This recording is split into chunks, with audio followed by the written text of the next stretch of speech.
Hi, ladies and gentlemen. Please, have everybody taken their seats? We're about to begin. Yeah, we are, right on time. Tonight's presentation is going to be recorded for Hinckley Cable TV. And Dave Chatham back there is our recorder, and there he is recording. Tonight we have two candidates who will be running for Hinckley trustee. And there's another candidate who will be running for fiscal officer uncontested. I'll be introducing each of our candidates, and we'll also learn about two levy issues that will be up for vote this November 7th. Speakers for both levy issues will be given 10 to 15 minutes to share their information, after which time there will be a brief 10-minute question and answer period, yeah? This is a little more housekeeping for y'all.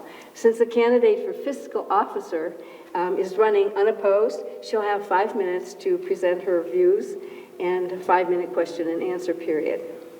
And then the two candidates for trustees who are running against each other, each candidate will be given 10 minutes to share their views and their positions, and they'll speak consecutively. In other words, they're both going to speak, and then there's going to be a question and answer period so that you ask the question and each of the candidates can answer it, okay?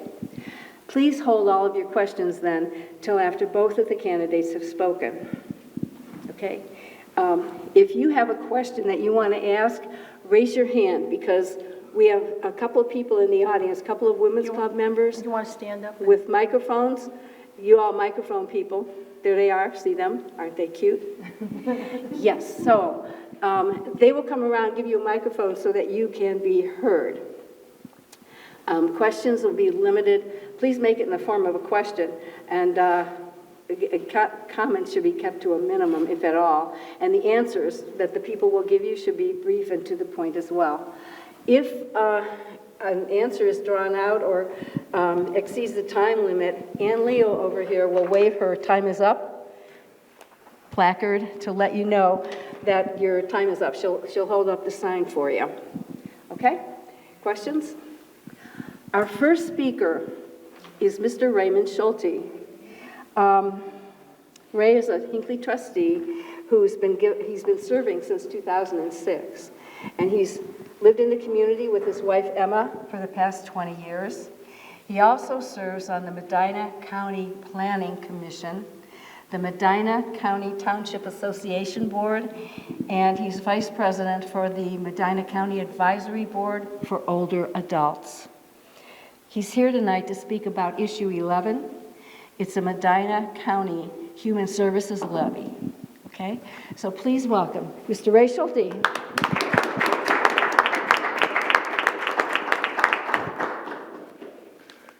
Thank you, everyone. I want to thank the Hinckley Women's Club for hosting this event and all of you for coming here to support it. What I'd like to do is take a few minutes to discuss a very important initiative for Medina County citizens. This is the Human Social Service Levy. It's real help for real needs. So you're probably thinking, what is this levy about? Because there's always levies on the up for vote. It's about homebound seniors who are in need of support and help. It's about people with drug addiction, people with mental health issues. It's about people who are in the foster care system. Those are the people that I've become aware of through my experience as a elected official and also serving on the board for Office on Aging. I've had the opportunity to understand what our seniors go through, the ones that are homebound, some of their basic needs, and what their challenges are just living at home. I've also had the opportunity to go to a funeral, unfortunately, I went to see a 20-year-old who died of an opioid overdose, and I worked with his mother for 20 years.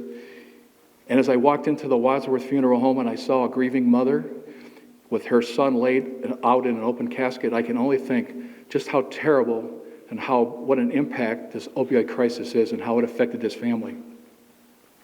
I also have a friend who is a foster parent, and thank God she's out there, like many of them, who take on foster kids. And I've had plenty of conversations with her about the foster care system, about being a foster parent, and about the challenges those kids have to go through as foster kids. It's pretty disheartening, but thank God there's people out there to try to support that.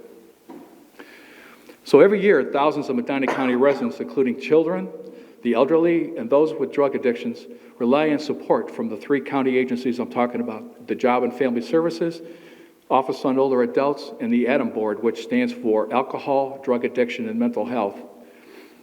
I will tell you that addiction and mental health issues can affect anyone and impact any family, as I found out, any family.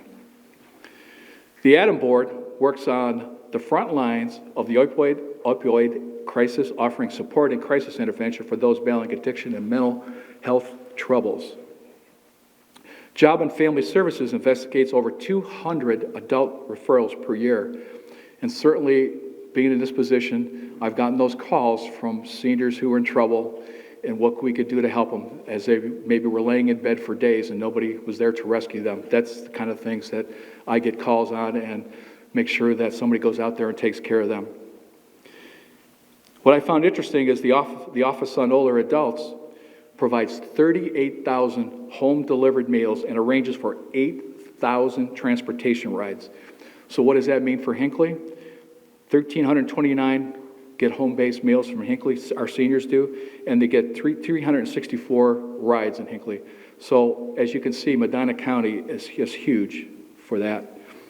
I will tell you that Medina County senior population, now this was stunning. Medina County senior population will grow from 22%, which is at right now, to 31% in the next 10 years. 1/3 of our population in Medina County will be seniors. And from what I understand, that'd be probably more than children. Since 2014, the number of foster kids are up 48%. Child Protective Service calls are up 72%. And this is what's really stunning, and I think that has to do with the drugs. The child abuse investigations are up 112%. These are growing needs that far exceed all local funding.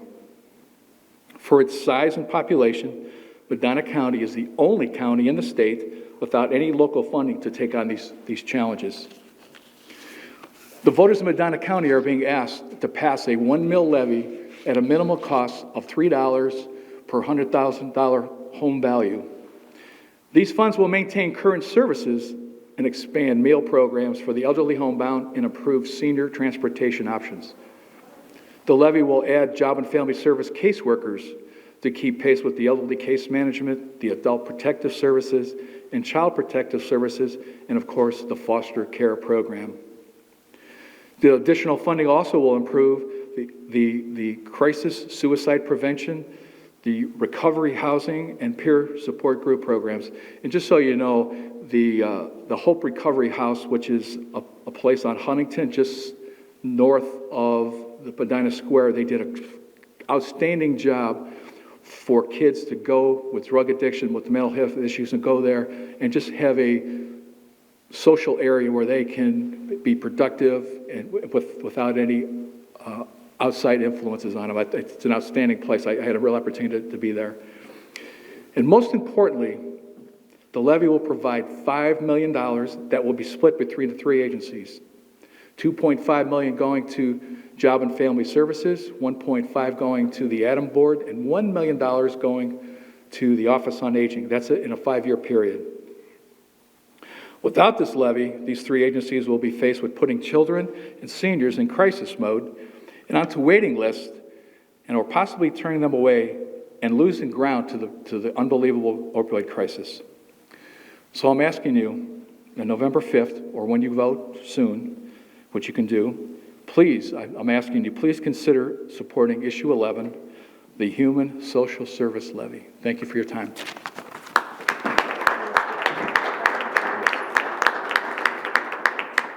Does anybody have any questions for me? I'll just add one thing, and I talked to Laura Toth, who's the director for the Office on Aging, and I asked her a question. I said, what does it cost the Office on Aging, which, by the way, they are funded minimally, as they have a lot of volunteers to support them.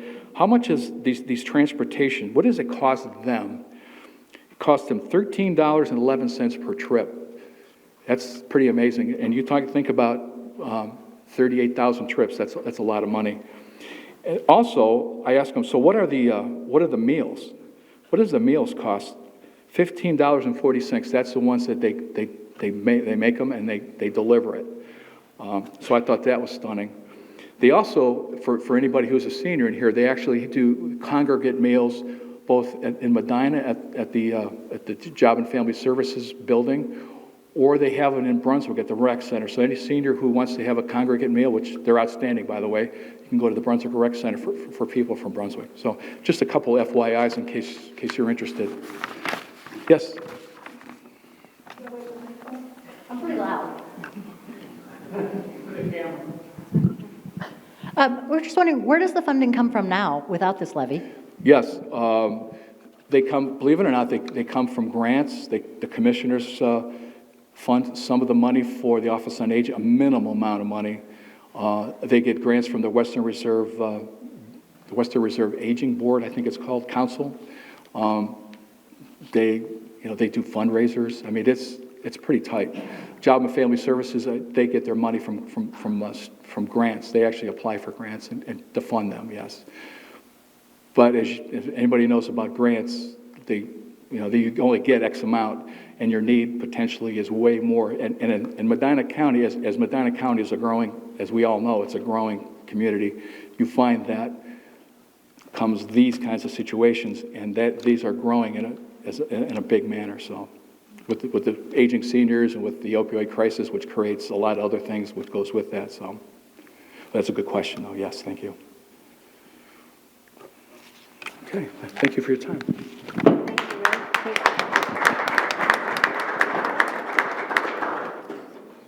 Thank you very much. Okay, our next speaker is Mrs. Kathy Vrest, who's Director of Technology at Brunswick Schools, and Heidi Armentrout, who is the Director of Personnel at Brunswick Schools. If you probably know that Brunswick Schools encompasses Brunswick, Brunswick Hills, and a portion of Hinckley, so their levy issue will be on our ballot. Schools have expanded in the last 10 years a great deal. They have a multi-million-dollar building program, and it has addressed the all-day kindergarten, stadium renovations, and now they've got the new middle school and that is being built right now, and that project will encompass all three middle schools, current middle schools, into one building.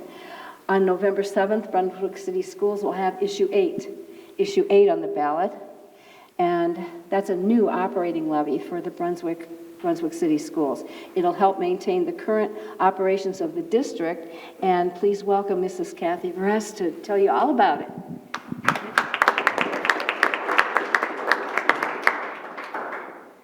Heidi is going to go ahead and pass out a little bit of information that's going to kind of echo what I talk about. First of all, thank you for having Brunswick City Schools to your meeting this evening. We certainly appreciate it.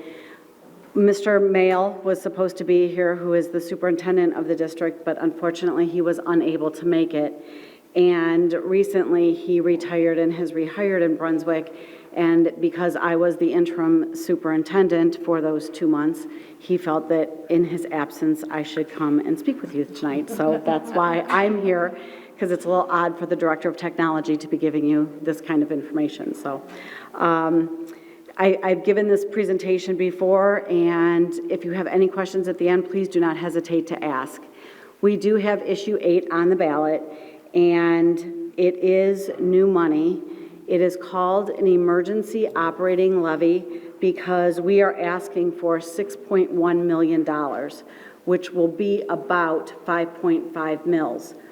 The word emergency is misleading, but that's all we're given, because we want to collect a certain amount instead of having mills put on the ballot and that then fluctuating over time. It is for 10 years. If we pass it in November, we would start to collect in 2020.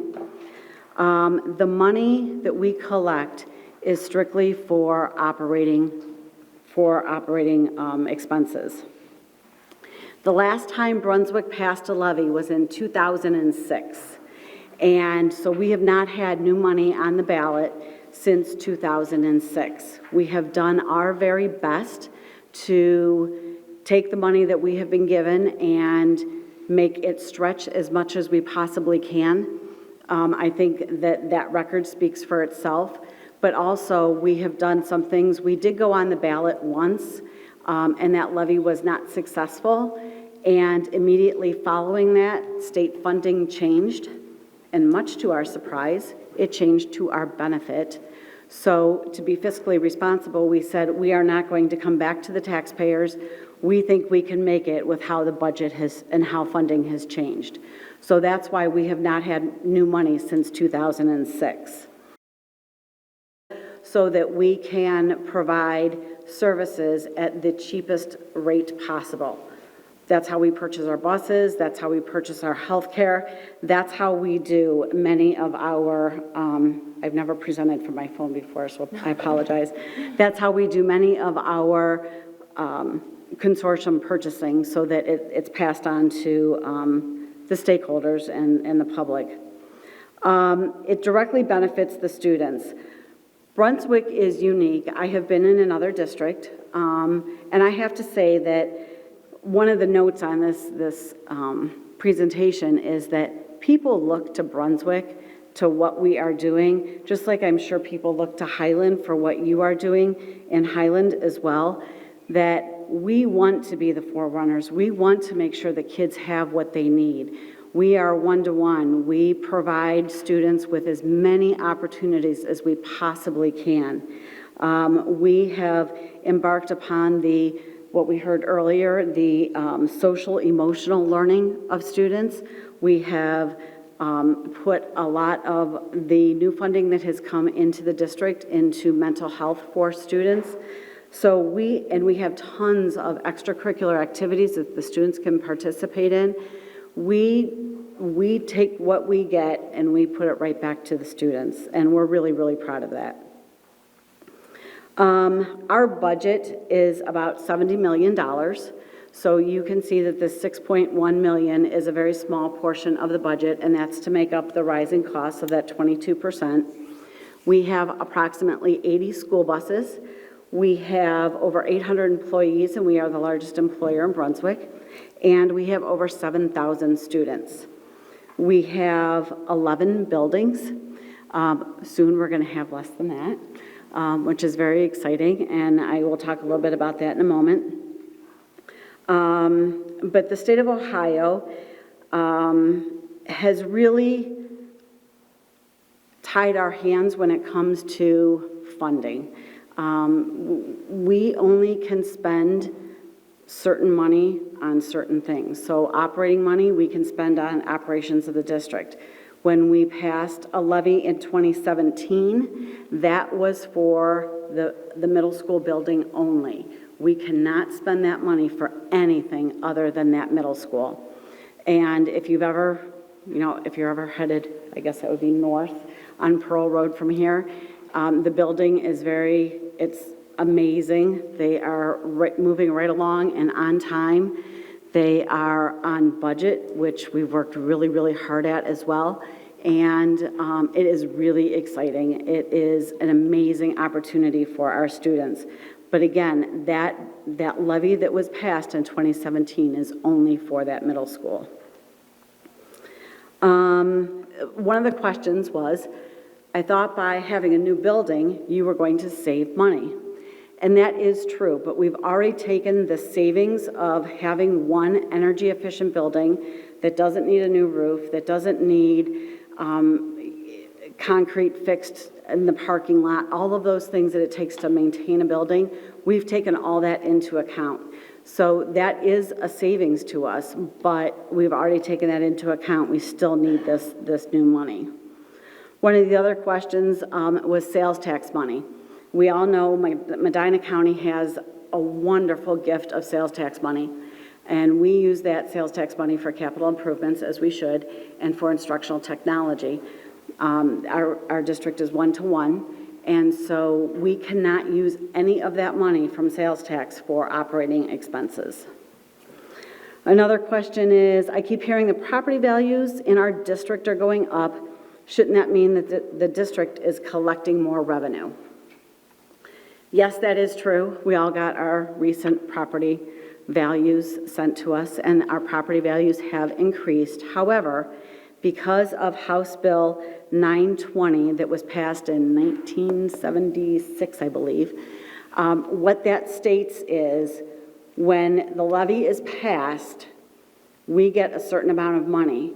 And then when it is reassessed, we do not get additional money on top of on that reassessment. It's on what it was assessed at the time the levy was passed. And I often like to compare that to if House Bill 920 it didn't exist, I would not be standing here right now telling you about issue 8 because we wouldn't need new money because our money would have increased over time as your property value increased. So that's why we have to come back to the taxpayers for new money. The lottery is another big question that we get. When the lottery gives the schools a lot of money, the state doesn't have to give the schools as much money, we get the exact same amount of money. When the lottery doesn't have as much money, the state has to give more money, and we get the exact same money. So the state benefits by how much they kick in as the budget for us to have our funding. But when the lottery is doing really well, we don't see that. We have a fixed amount. We really believe, and I'd like to conclude because I know that you have lots of information tonight, but we really believe that strong schools is a strong community, and the reverse of that is true too, that a strong community is strong schools. So with this information, we just hope that you make a decision that is best for you and your household. Does anybody have any questions? All right. Thank you. Thank you. Thank you. Okay, thank you so much for coming and being with us tonight. Next speaker is Mrs. Martha Catherwood, who's currently serving as the Hinckley Fiscal Officer by appointment in 2017. Martha previously served as Hinckley Township Trustee beginning in 2008. Martha's lived in Hinckley for over 55 years. She and her husband Ken have 4 grown children and 5 grandchildren. And she holds a bachelor's degree from Bowling Green State University in education. She has a master's degree in urban planning, design, and development from Cleveland State. And just recently, Martha's completed her coursework for an additional associate degree in health information management. She's currently running uncontested for Hinckley Fiscal Officer. Please welcome Mrs. Martha Catherwood.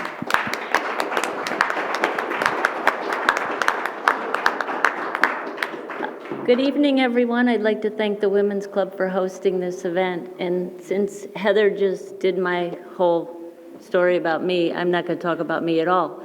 What I'd like to talk about, and what Kathy from the Brunswick Schools really gave a really good intro on, is township funding. How are the services that you expect? How are they paid for? Where's the money come from? How are your tax dollars utilized? Because it's your money. It's your money that you entrust the trustees and the fiscal officer to utilize wisely in your best interest. What comes as a surprise to people is we have over 70 employees that work for Hinckley Township. The majority of them are part-time employees, but we do have 17 full-time employees, and in addition to that, the elected officials on that. So there's a significant amount of payroll that goes into the different departments. And like Kathy mentioned, the police and fire, they run on levies. So when people see our balance sheet and they look and they say, how much money, every meeting will say, right now the fund balance is $5.9 million. Okay, that sounds like a lot of money. That sounds like we should be paving the gold, paving the roads, not in asphalt or chip and seal, but in gold pretty much, and everything should be taken care of. But as she indicated before me, the majority of that money is in the police levy. Police operate on 4 continuing levies. They do not expire. The earliest one dates to about 1983. And so that department gets $1.7 million, of which, thanks to the good stewardship of chiefs and trustees, there's always a carryover. So we're going to say roughly that of that $5.9 million, close to $2.5 million can only be used for police operations. Recently, in 2017, a fire levy was passed, and that was the 3rd levy that fire operates on. And so that roughly brought in an additional $330,000 to the fire department, which takes their annual allocation, funds received, to about $850,000 that they operate on. Now that's basically a 24/7 volunteer part-time fire department of 30-plus members who have about approximately a 6 to, well, Becky, help me, 5? Is it down to 5 now? It's about 6.5 minutes response time. Yes. So that's pretty significant with that amount of funding. Then we have our roads, which becomes always a big concern. Guess what the roads operate on? No levies, okay? $333,000 a year. That is what we are provided inside millage for all the township roads in the township, to maintain them, to repair them, to plow them, to do all those services. Part of the funding comes from the general fund, which is again inside millage, and local government funds, which were slashed by 2/3 by the state of Ohio. Governor John Kasich gave us all a big gift with that one. So he ran for president on saving money for the state of Ohio, but he took it out of the townships. We were getting $270,000 a year approximately in local government funds, and right now we get $90,000. So the general fund, which supports everything else you see, okay? Salaries, insurances, hospitalizations, $600,000. That's what we get annually for all those functions. Cemetery is supported by fees. Zoning is supported by fees. So my purpose to doing this is so people understand how important the role is of A, the trustees, and then B, what the fiscal officer does is she takes all these monies and works with the boards and the department heads in making it last, making it carried over, identifying long-term projects that you'll need to save for, not spending all your money. I was taught very well by Colleen Swedek, who's now county commissioner, and I followed in her path. I'm sure sometimes I'm not the most popular person in the group, and I have to say, no, you can't spend that. We got to save it. But it's your money. It's managed well. We make ends meet. But when you see that big number there, keep in mind that the majority of that is in reserve. It's through levies and can only be used for police and fire. And that's my information spiel for the evening. Does anybody have any questions? No? All right, thank you.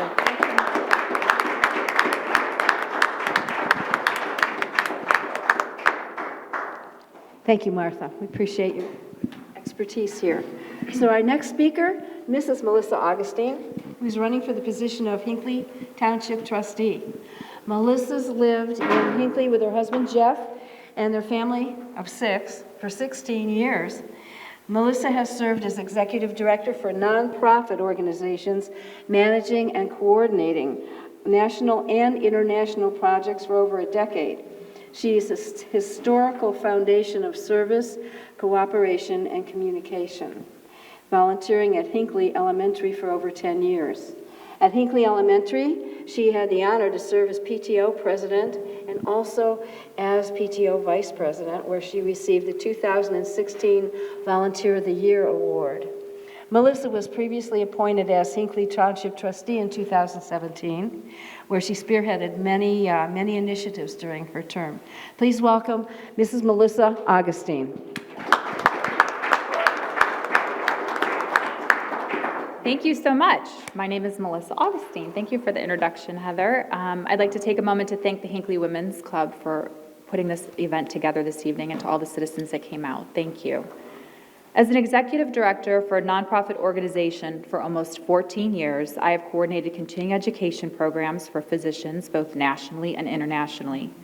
In order for our company to prosper in a global market, I enforced creative management and developed strategies to include website and social media communications while maintaining fiscal responsibility. There are a variety of opportunities for nonprofits, which cultivated my grant writing abilities, and we've heard a lot about grants tonight. As a successful business leader, my contract negotiation skills have been developed on an international stage, and therefore I've become familiar with federal law and international compliance. In working with people from all over the world, I have fostered the professional skills needed for the position of trustee. When we moved to Hinckley 16 years ago, I thought I'd get involved in the schools. What better way to get to know a community? I now have a decade-long foundation of service, commitment, and cooperation volunteering at Hinckley Elementary School.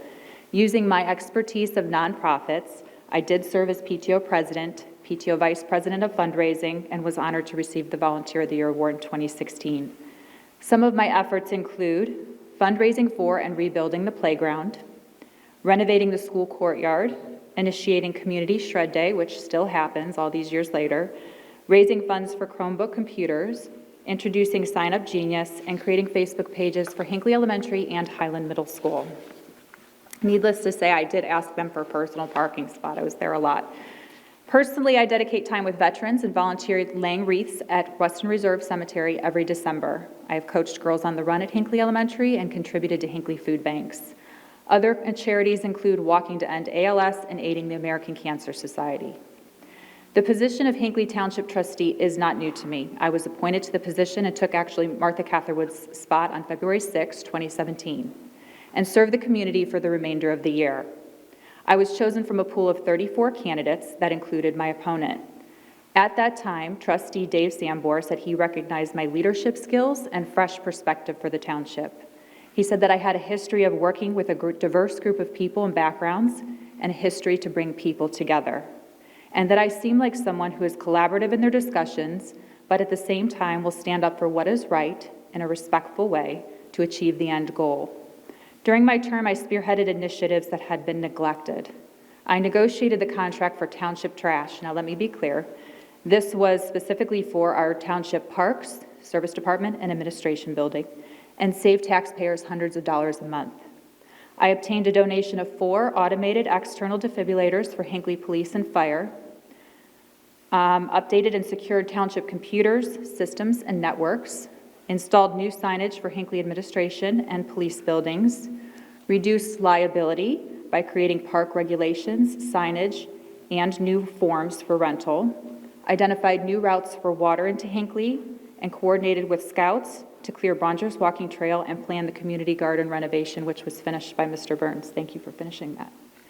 Should I be elected, my first priority in office would be to allow for citizens to be heard prior to voting at all meetings.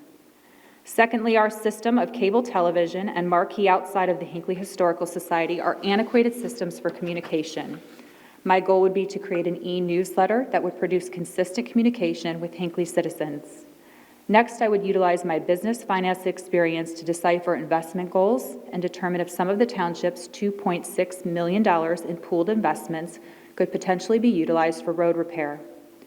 As a former trustee, I took pride in being at town hall offices 4 days a week, as it was my full-time job. It was particularly important to me because it allowed me to experience citizen needs and township developments immediately. My long-term goal in office would be to maintain an accessible and approachable presence at Town Hall so that I could work effectively and efficiently as your public servant. Your voice and my common sense leadership will be the driving force for the future of Hinckley. Over the course of the 2 years since my term, I have continued to assist and volunteer on behalf of Hinckley Township, undertaking the administration of the Township Facebook page that I developed in 2017, and I'm pleased to announce that I assisted in writing the grant that the Hinckley Cemetery has just received. I am a member of the Hinckley Chamber of Commerce, the Hinckley Women's Club, and the Hinckley Citizen of the Year Committee. I believe in working together for the betterment of our community. The Medina County Board of Realtors recently endorsed me as the candidate for Hinckley Township, stating that I will provide your area with honest and intelligent leadership necessary to keep this county a good place to live and work. Based on my experience, I already understand the position, the people, and the protocol. I am prepared to promote Hinckley's interests and am deeply committed to Hinckley, with a record of accomplishment and service to prove it. Your public participation, working in conjunction with my professional expertise, is the partnership that is needed to maintain the integrity of our small town. It would be an honor to serve Hinckley Township as trustee again. I hope you will support me with your vote as the accessible, approachable, full-time candidate on November 5th. Thank you.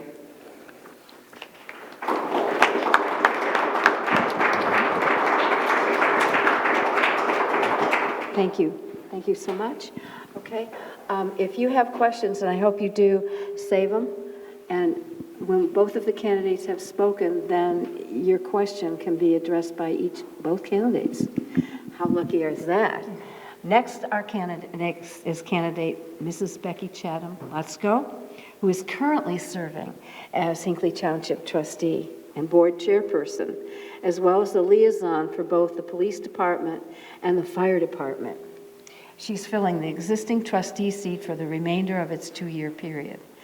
Becky grew up in Hinckley, and in 2004 she moved back with her husband, Patrick, and they have 4 children, and they've lived in Hinckley for 33 years.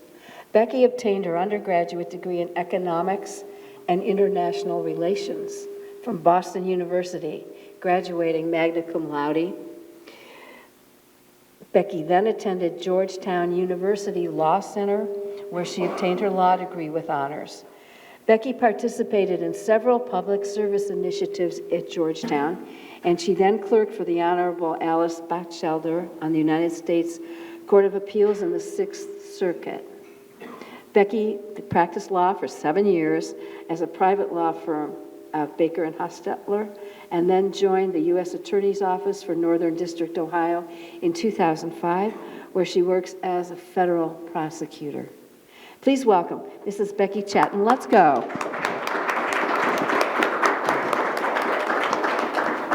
Thank you for the kind introduction. Thank you to the Women's Club for sponsoring this event, and thank you all for attending. I appreciate you taking time out of your evening to come and listen to us and help you make what's an important decision for our township. So, why me? Simply put, I care about Hinckley. I have lived here for the majority of my life. I have seen Hinckley in its past. I moved here in 1975. I have seen the many changes that Hinckley has experienced, and I care about where Hinckley is going in the future. My husband and I did move back here to raise our family, and I have lived now in a development. I lived in a more rural area and have a really good appreciation for the green spaces that Hinckley has to offer and its small town character. And raising my family here, I have a strong incentive to keep Hinckley and keep that character and those spaces as much as we can within the, our zoning regulations and within the laws, so that my children have the opportunity to experience the same kind of things that I did growing up here. So 2 years ago, when my family life and my career permitted it, I ran for trustee because I wanted to give back to the community where I've lived the majority of my life. Running a township is basically running a business. Our 2019 budget was about $6 million, and the job of a trustee requires the person in that job to administer, who's appointed to administer the affairs of the community and do so in a way that benefits the entire community.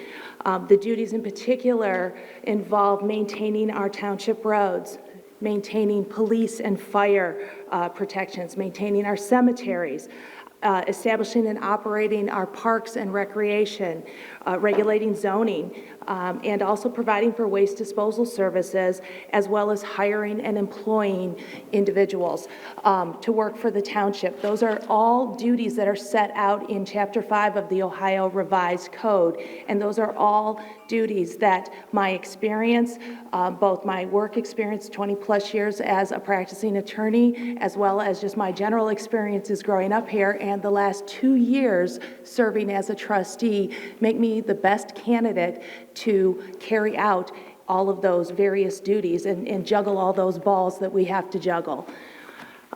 So I won't go over too much of my education other than to say I graduated from Highlands High School. I'm a proud Hornet. And then I did go to Boston University and Georgetown University for undergrad and law school. When in undergrad, I played Division I softball and at BU, and I also worked several jobs at the time. So I tell you that because I'm a person who has always a lot of different things, and I'm good at keeping all of those balls in the air.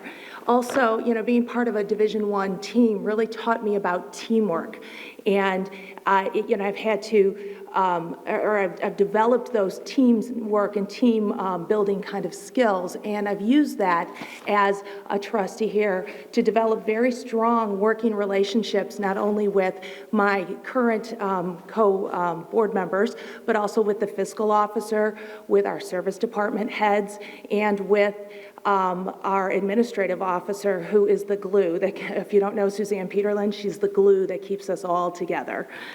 As I said, I've practiced law for over 20 years. I've done so both in the civil arena as well as in the criminal arena, and in private practice as well as for the federal government. During those those experiences on a daily basis, I spot and address legal issues, which I have found crop up all the time in this job, in a variety of different matters, whether it's zoning matters, hiring matters, public records matters, all of those things. My legal experience gives me an opportunity, as I said, both to spot the issue as well as the experience to address them. Further, we engage outside counsel, whether it's at the prosecutor's office or labor counsel, in relation to some of our employment matters. And my experience allows me to essentially speak the same language with these our outside counsel, to communicate with them and also to know what questions to ask so that we can get detailed responses to make the best decisions for the township. On a daily basis for the last 20-plus years, I have obtained information. As part of my job, I obtain information from multiple different sources. I look at it, I analyze it, and I use it to make the best reasoned judgment that I can. I try not to make decisions based on emotion. I do it on reason, objectivity, and exercising common sense. I have developed very strong communication and interpersonal skills. In my current job, I interact with people daily from all walks of life, often in stressful situations, and I have developed an ability to discuss what can be a stressful situation with them in a calm manner, and to help reach the best resolution, whether it be for the government or when I was in private practice for private clients. I have a background doing sunshine law work when I was in private practice, and what that means is, making sure that open records and open meeting laws and regulations are complied with and followed. So I have not only an understanding of that, but a sensitivity to making sure that we, as a public servant, make our information available. The cases that I've worked on over the last several years often involve financial records, so I have a very good familiarity and experience in reviewing financial records as well as understanding the same, which is very important not only in the township budgeting process, but also in the oversight process. And those are two very important things that your trustees handle for the township. Further, I have an extensive experience in law enforcement, and I've demonstrated through that not only a knowledge of in law enforcement, but the backbone to enforce laws, and here would be township policies and procedures. I have a 20-year-plus track record of demonstrating integrity in positions of responsibility, and I think all of those things make me very well-suited for this job. Now, over the last 2 years, I've been your trustee, and I believe that I have demonstrated that I'm up to the task and that I will do what is required to be a very effective trustee for the citizens of Hinckley. As far as time is concerned, as I said, I'm a multitasker. I've been that way my entire life, and I make time to do this job and do it well. I've been doing this for 2 years, and I'm going strong. I am not, ready to throw in the towel by any means. And during those 2 years, I have developed very strong working relationships with our team, and together we have accomplished a lot in just the 2-year period. All the members of our team, the different board members, our fiscal officer, our different service department heads, and an administrative officer all bring different things to the table. We work very well together, and I think that together we have provided quality services to the Hinckley residents. In particular, a couple of things I want to mention that we've accomplished. Some I've spearheaded and others I've just been a member of, but in particular, one of the things I was very adamant about doing, and we did, was change all of our regular township meetings to evening meetings, and to meetings that are a little bit later in the evening so that more members of the public have an opportunity to attend.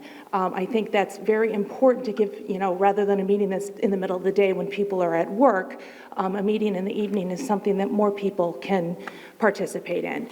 I also at meetings make a very concerted effort to discuss the background information and what goes into a decision rather than just, announcing, making a motion and moving on. In my experience, in 2017, and when I was attending meetings myself, it seemed to me that I never understood why the trustees were voting on what they were voting on. And so I make an effort to make sure that the members of the public who are attending have at least some background information and know that. I've been the liaison for the fire department and the police department, and in those positions, I organized and spearheaded the hiring of our current police chief and our current fire chief. They are, I think they're wonderful, and I've heard from many of you too that they've been very effective in their jobs.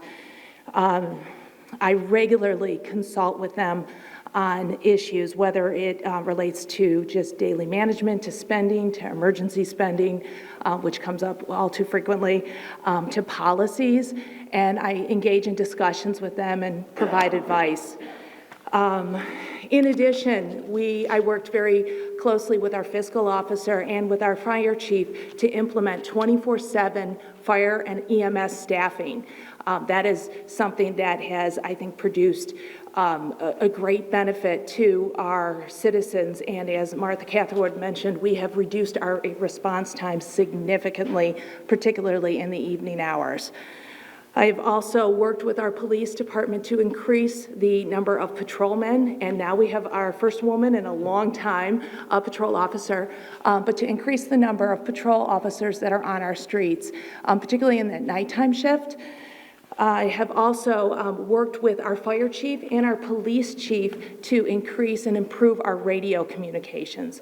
In particular, I helped negotiate a successful withdrawal from our then current provider, and to negotiate that as an early withdrawal without having any sort of financial penalty, and to help ensure a smooth transition so that our fire department and police department now don't experience the dead spots and dead zones that they were previously experiencing throughout the township because of our topography.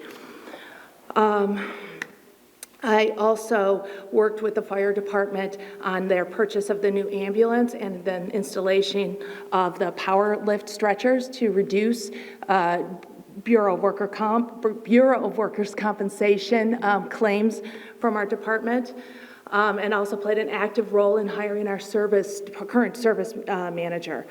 I also have our team worked together to bid out a contract for a single hauler waste trash disposal or waste hauler to reduce resident costs, to improve and promote more recycling, and to decrease the truck traffic on our roads.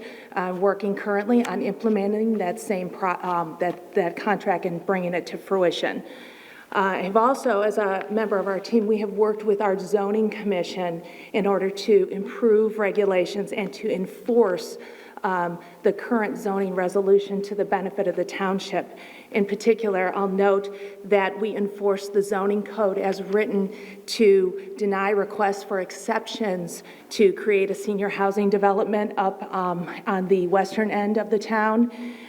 We also selected a new chairman who has a lot of zoning experience, and we approved new provisions in the code in order to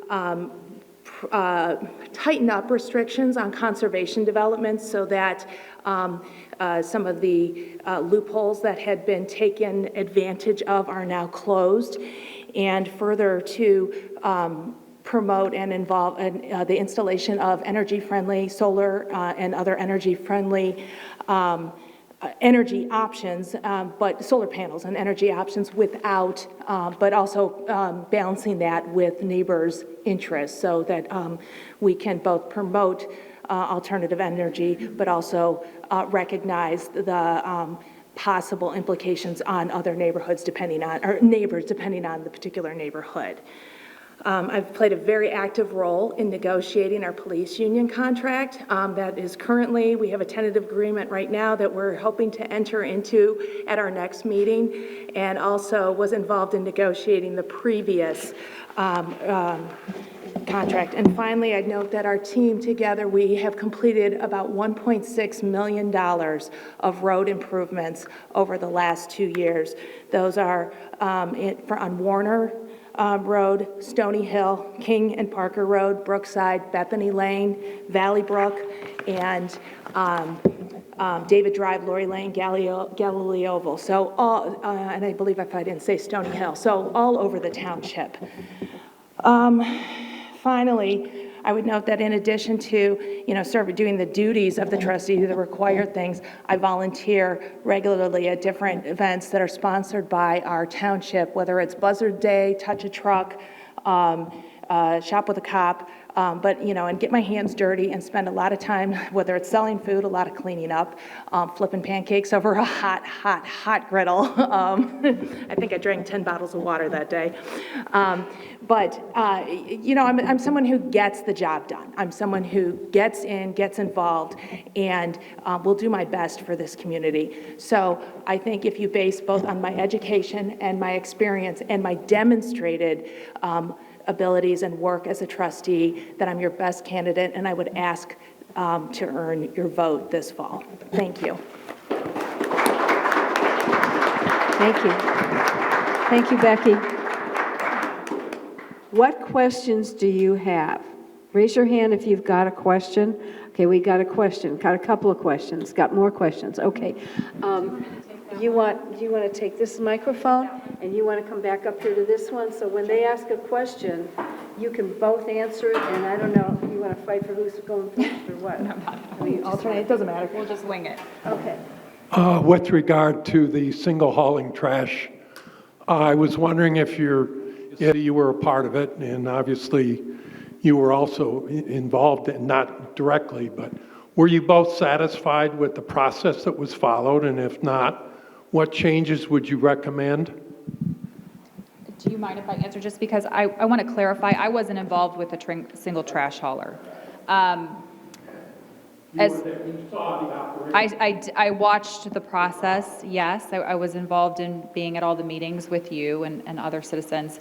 Can you guys hear me okay? Okay. For me, the single trash hauler brings up several different issues. Number one is communication. There were plenty of citizens that said at meetings routinely that they did not know about the single trash hauler, not because they didn't try to communicate it, it's because they weren't reading the record or the post or whatnot. There was a survey that was put out that people were unaware of. But I think the biggest components for me, and there are 3 of them, is that when we were at the meeting, we had 60 people there, because I counted them myself, and none of them were heard prior to the vote. None of them. And obviously, they were there to talk. They wanted to have their words be heard prior to the vote. That upset me. The second thing is we utilized the survey, but only 6% of the population took the survey. Now, keep in mind that when we looked at the IP addresses, a lot of them were from all over the place, and Ms. Lutzko said at the meeting, that's obviously going to happen. People are taking it at their job or school or whatnot, but it was put on the Hinckley Police Facebook page, which has, I think, 4,500 people that like it, and not all 45 people live in Hinckley. A small percentage of them live in Hinckley. So the survey went out, and it was utilized then to make the decision. And my opponent said that she had kind of struggled with this decision and had gone in and talked to Ms. Catherine Wood about what she should do, and really struggled till the end. And she cited that the survey was one of the reasons she said yes. But then on the other side of that, the survey said that if people had to participate, the majority would want unlimited service. And our Board of Trustees chose a company that had a higher unlimited service. And now, the last component is that we've created a waste district that our trustees are in charge of. And we are hearing now that C.J. Martin has said, hey, December 31st, our contract's over. I just met a lady today. She said, I have Allied. I'm not, or Republic now it is. Shows you how long I've lived in Hinckley. She said, I'm not going to pay a quarterly fee for January, February, and March if I'm only going to have service in January, because Kimball's not picking up till February, is my understanding. So we have a lull where people are not going to be getting service in January, and I would hope that our trustees have a plan for that, since they're the head of our waste district. You done? Yes. Thank you. I actually want to correct several factual inaccuracies that my opponent just brought forth. First, number one, the public actually was heard prior to this vote. They were heard multiple times. We opened the bids. Well, first of all, let me back up. This was advertised for over a year. We had public meetings. We had input from residents. We attended different homeowner associations and to seniors meetings and talked about this with many different people. We had public meetings specifically designated to talk about trash.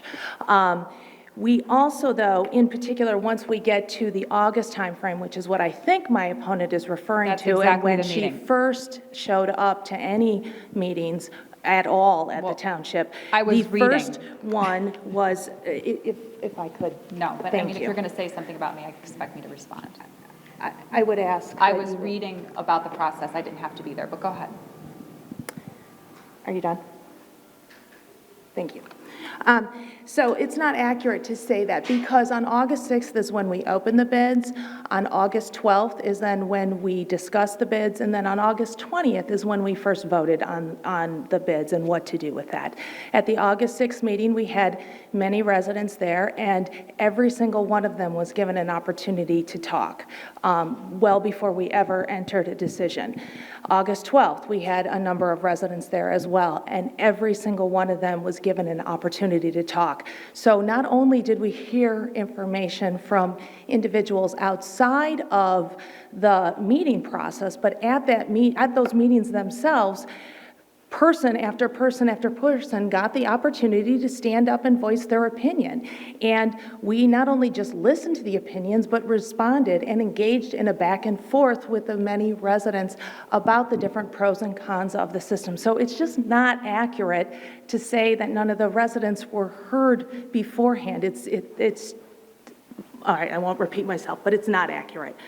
Second of all, regarding the survey, yes, we did do a survey. It was a 600 and some people, I believe it was 655, if I'm recalling correctly, people did respond.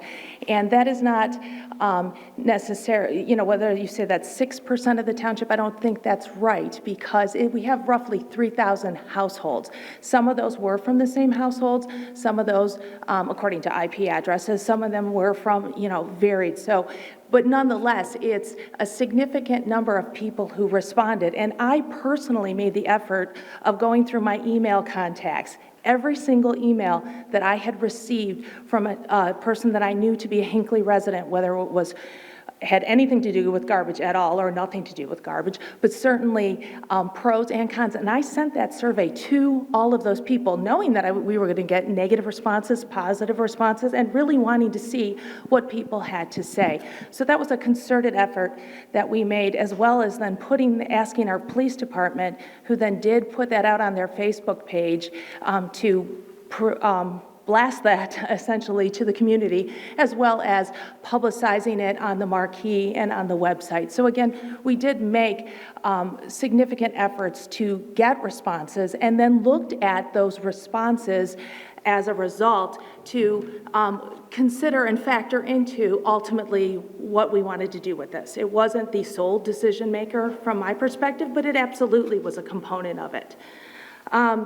I would also note, regarding the majority, my opponent's question about why we selected the service provider that we selected. And I'll tell you, if it was just on the unlimited service, then we would have probably picked a different provider, because they were a little bit lower. But the provider that we picked, we selected because they also offered what we heard from a lot of residents of the best option, which was what we've termed as the bag option or the pay-as-you-go option. It was significantly lower than the other bidders, and allows our seniors who did not want to use the carts the opportunity to have their trash without using the carts. And that's one of the things that we were hearing from people, and therefore that was a major that was something very important, at least with respect to my decision-making process. Finally, I would note that when my opponent says that our people are going to be forced to pay for service in January, February, March when they're not receiving it, again, that's not accurate. The contract in the Waste District specifically provides for what's called force majeure. And what that means is that because the township has entered into this contract, which the residents didn't go out and do on their own, but then the township did that, it voids the contract. And because it voids the contract with an individual resident, it voids the individual residents' contracts with their service providers. So those service providers cannot charge the residents for that entire period. So that is accounted for and taken care of in the actual entering of this contract itself. Finally, I would note that with respect to that period of time, yes, C.E. Martin has indicated that they're going to stop as of December 31st, and Kimball has offered to start service early as well. Any resident could also engage any other service contractor during that 1 month period, should they want. Thank you. Yes?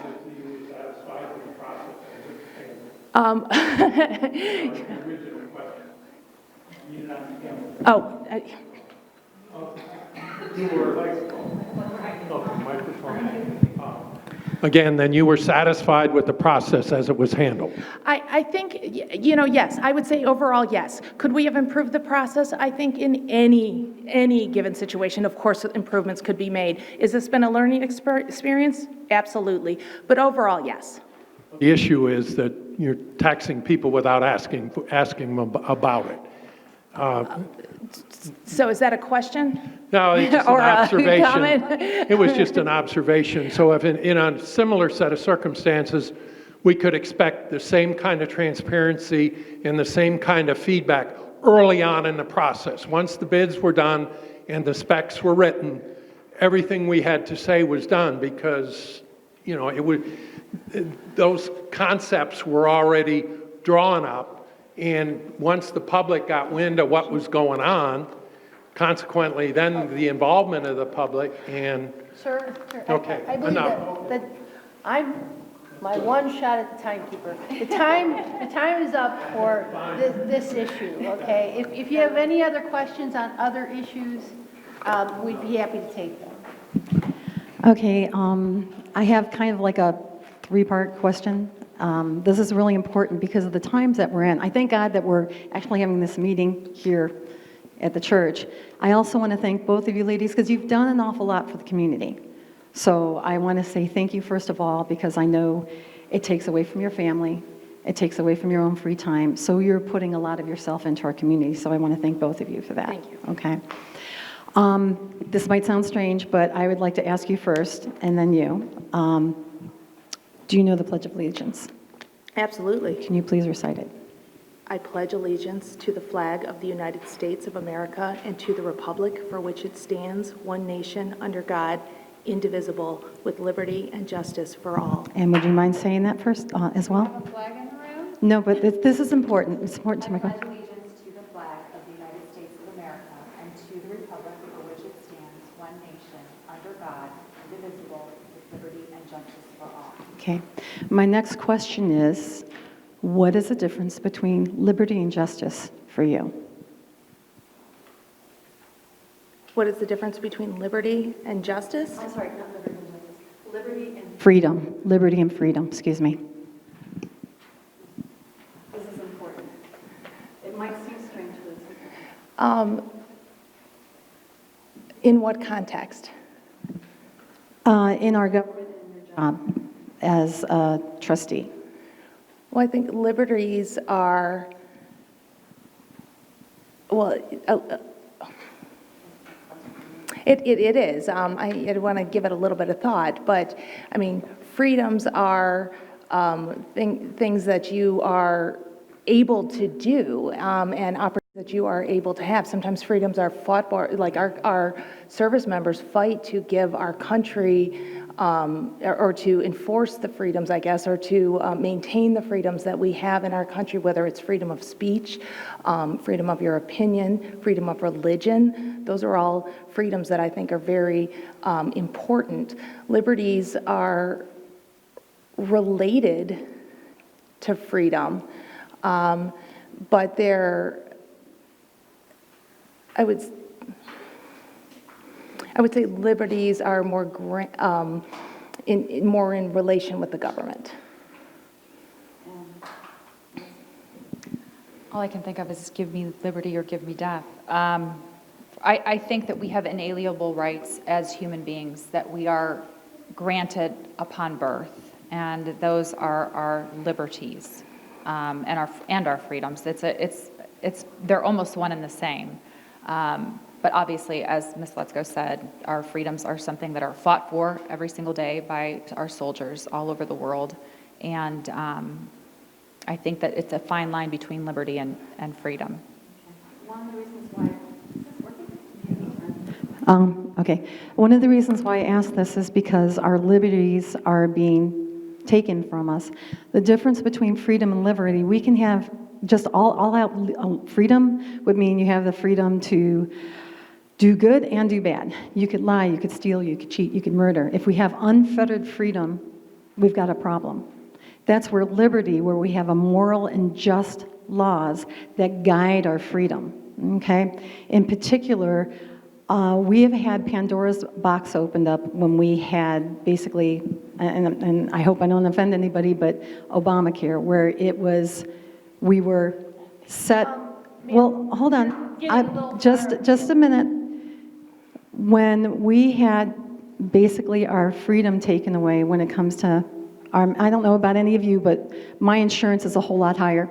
We used to have Ma'am, that's not. But what I'm getting to is the whole garbage thing. We have had our rights taken away because I honestly believe we should have voted on this. We had over 600 people sign a petition that was just thrown to the side because we, Ma'am, but the this forum question is for is, questions, what are you going to do not to protect for our you to liberty? make a statement. What are you going to do to protect our liberty? Because our liberty is at stake, the door has been opened, and like this gentleman mentioned here, we were taxed with, and many people were against us, okay? So it's not just the garbage, it's what's going to happen from here. How are you going to protect our freedom and our liberty in our township? Because we came here for a certain lifestyle, and we'd like to have that protected. So, Ms. King, I will say that one of the duties under the Ohio Revised Code and one of the things that township trustees are entrusted with, it includes right in the code providing for solid waste services. And I would also note, it's not connected to your taxes in that. But please don't interrupt her answer, please. So, Ms. King, as you know, and we've talked about this a lot. You've been at several meetings, and we've had many conversations about this. But, as you know, we are not issuing a tax. The trash hauler, which in this case is Kimball, will be billing individuals directly. You will be expected to pay your bills just like you pay any other bill. And if, somebody chooses not to or is not able to, then that will be dealt with at a normal collection process. Now, at the end of the day, I think what you're referring to is the fact that it's possible that they can ask the township to certify to the Medina County that you haven't paid your bills, but nonetheless, it is a direct billing system. Specifically because I was there, I have it on my phone. What happens if I decide I don't want this? All right, ma'am, we decided that the time was up for the trash issue. There will be other meetings specifically held by, no, ma'am, we said that the time period for the trash issue was up with the last question and answer period. We have devoted a substantial amount of time, and you're just bringing up past grievances. It's not a past grievance. If I may just answer your question really quick before we move on. With regard to your liberties, we take an oath in office to honor and be I can't even say the word. Obligated, thank you, to the Constitution of the United States of America. And I think one of the things that I discussed that is so important, because it would be our job, it is the job, is to listen to the people and be a voice for the people. So in order to handle the liberty issue, that would be my stance. Thank you. Yeah, I just got one quick question about this trash. How long is this contract, and is there a way out of it? What? It's America.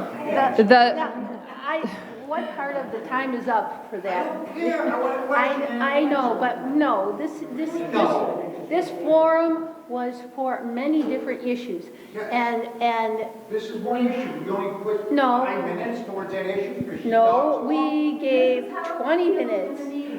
Yes. We gave 20 minutes of question and answer towards the trash. Well, it wasn't when?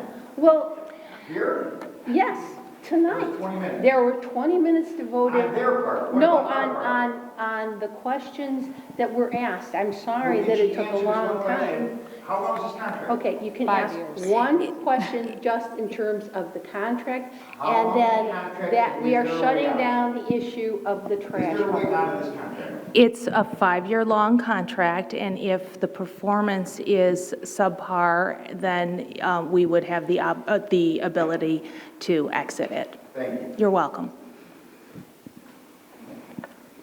Hi. Hello. Two different questions, one for myself and one for my husband. What do you intend to do to kind of increase the communication with citizens? I know you stopped going to homeowners associations. We moved here to be someplace rural, like not in a homeowners association, so that did not help us. Right. So what would you plan to do to increase the civic engagement and communication with the residents? And then kind of tangential to the trash, so don't haul me out of here. What do you plan to do to show the metrics? One of the kind of sales pitches to it was that there's going to be a cost savings in road repairs. What kind of metrics can we expect to see over the next 5 years to show that we've actually saved money through this single hauler? I think that I'll just start real quick because one of the things I mentioned was communication and lack thereof. When I was trustee in 2017, I did create the Facebook page.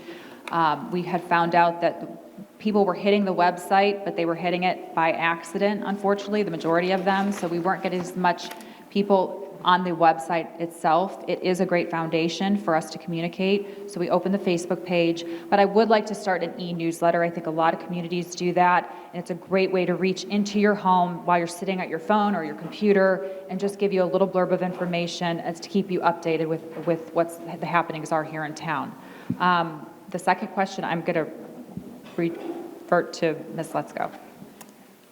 So as far as communications, I would say that, so the Hinckley Record, is delivered to everybody's home free of charge. The Post is also available to everybody's home free of charge. That one you have to sign up for. The Record you get whether you like it or not. It's up to you whether you read it or throw it out. I would note that we also regularly post information on the township website.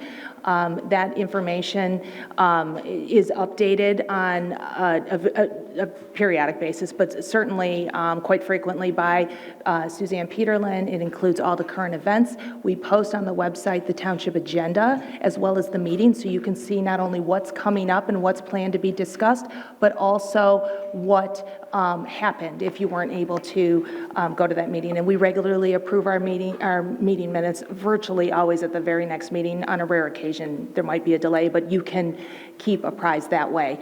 Also, I would note that our police department does have a Facebook page. They have the ability to maintain those as a public record. The township was advised not to post anything new on their website or on the Facebook page because of the public records implications that go with that. And so that is not, it only reposts information. But I think all of those opportunities, and particularly the website, is a vast source of information that's readily accessible to anyone with a computer. In addition, you can, if you want to let our administrative officer know that you would like to receive emails relating to agendas, she does keep an email list and does, send those out to anyone who asks as a group email. I don't recall the details of the second question. Oh, metrics, I think you said, yes. I mean, that was one of the things that I read over the summer, was that one of the benefits of this is that we're going to have a significant reduction in repair costs for our roads. And so when we come up in 4 years and we're starting to talk about renewing the contract, one of the decision points would be, are we actually saving money on this?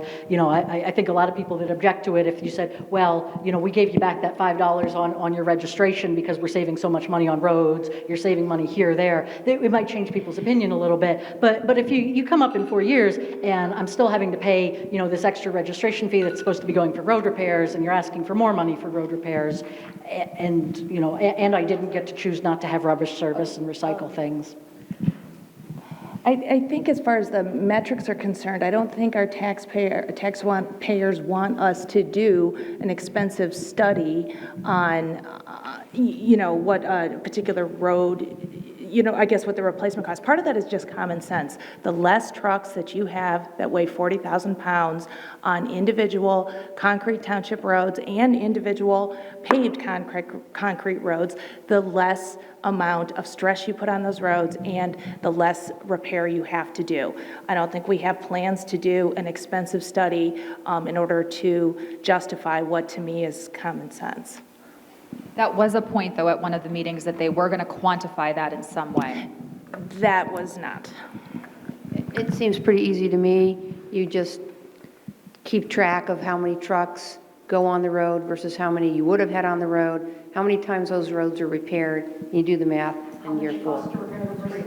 Pretty easy. I have a question, though. Yes. Are there any other attorneys that are trustees, and what do you think your value has been as a lawyer, as a trustee, and what savings do you think you've brought to the township in that regard? Thank you. So none of our current trustees or administrative officers are attorneys except me. Now, and while I can't do formal legal work for the township because that is not my role, it nonetheless, I think I get to short circuit a lot of things, and it limits the basic background information that I have to obtain and spend time obtaining from our council, particularly our outside council and our labor council, who we pay for on a quarter hourly basis. So it reduces that. In addition, my legal experience, I've developed I have a lot of experience in spotting legal issues as well as then addressing them. Unfortunately, we've had a situation where we had some thefts from our service department manager, and I immediately reported that to our police chief. There was a criminal investigation done, and then I worked through a resolution on a civil basis where the township then was reimbursed for those funds. And so my experience in doing that, in our labor negotiations, I played a very active role and certainly had a lot of communications with our legal counsel. And while ultimately he's the attorney involved in that, I think my background certainly added to that and reduced the overall time. This question is from Melissa Augustine. Melissa, there's been a number of emergency trustee meetings recently with very, very, very short notice to the public. Would you, if you were going forward, can you tell me what your policy or what your preference would be to give better notice to the public? Absolutely, and one of the things I just keep talking about is communication and the lack thereof. I think that obviously we go through the same avenues that they use now, putting things in the Medina Gazette, the Medina Post, the Hinckley Record it's not available right away, so the turnaround time for that is it won't work. The website is an avenue. Once it's on the website, Ms. Letzko is correct. We could put it on the Facebook page. The Facebook page is a secondary source. It is not to be a primary source because then we have to keep a record of it.